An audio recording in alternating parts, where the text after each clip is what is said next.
Also talked about enlightenment and a very supportive environment. Is it possible that there are people stuck in institutions, for instance, who may have seen enlightenment and we just don't see it their way? So much of this is cultural. I do come across people who have religious and spiritual experiences, which people consider psychotic. But in fact, when you delve into that religious spiritual experience, with this background of understanding, one could consider it completely okay to think, feel and behave like that. And unfortunately, neither do we accept it that way. Sometimes our mindset prevents us from accepting it that way, or our preconceived notions prevent us from accepting it that way. And then of course, the moment you consign someone to a bucket, that this person is mentally unstable or mentally unwell, then emerging outside that bucket is that much more difficult. So yes, especially religious spiritual experiences and how we think about them as a society, there is much food for thought.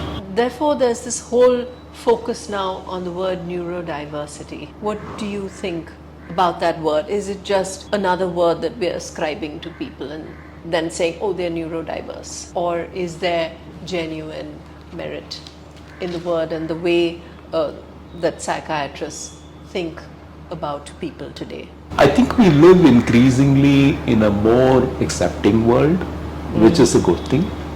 I think we are increasingly open to diversity of experience, and we are able to celebrate diversity of experience much more than we perhaps did 10, 20, 30 years ago. That's a very good thing too.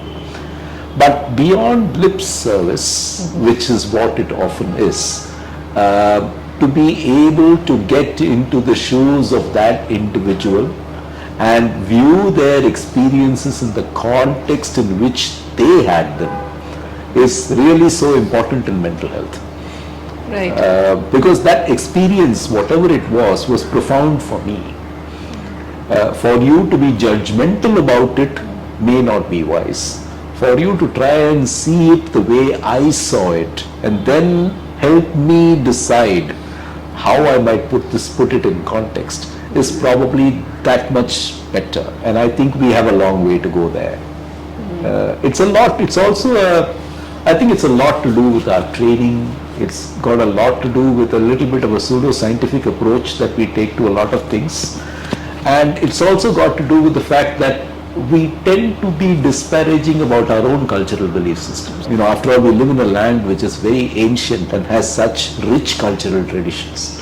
So when we are disparaging of those traditions or view them from the context of another experience, which is the culture in which we were educated. So for example, I was educated in psychiatry in the Anglo-Saxon tradition.